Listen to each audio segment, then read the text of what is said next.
Let's quickly go to Aldo Som Wine Bar, where Roma Torre and our guest critic Keith Price are chatting about the new off-Broadway show, The Whirligig.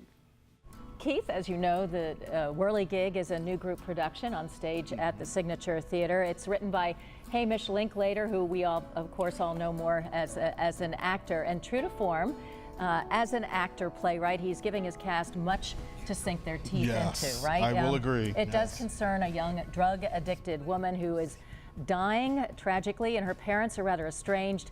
And moving back and forth in time on a rotating stage, we encounter this young woman's friends. She's 23 years old, her friends, and assorted enablers.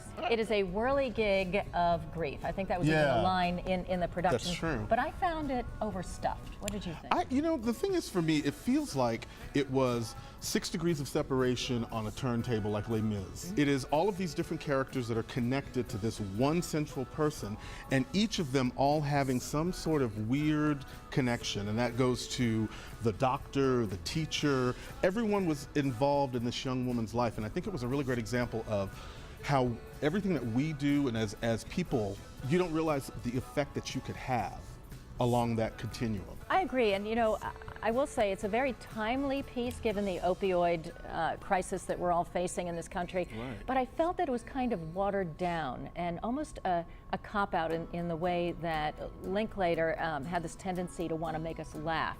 It's a very serious subject, but he didn't seem to take it all that seriously at times. Well, you know, but the thing is, there's like, how much of it can you cover? The idea of addiction and, you know, mother's issues and mental health issues, because that was also a part of the conversation, and how all of that affects someone who's trying to raise a child. Right. I was moved by that particular aspect of the piece, but like you said, it was a little overstuffed, and at the same time, it didn't really answer a lot of really big questions that it actually proposed at the beginning. At the center of the story, Grace Van Patten, this young 23-year-old who's dying, and then it goes back and forth in time, replaying her story and letting us see how she ended up this way. And Zosha Mamet was terrific. You know, it's a kind of a different character from Girls. From Girls, of course. But she really nails it, and that was my favorite scene in the play. And then a good old Norbert Leo Butz. Any chance that you can have him on a stage is worth it. I just feel that TV and film are taking him away from us, and any chance we can have him is always a great time.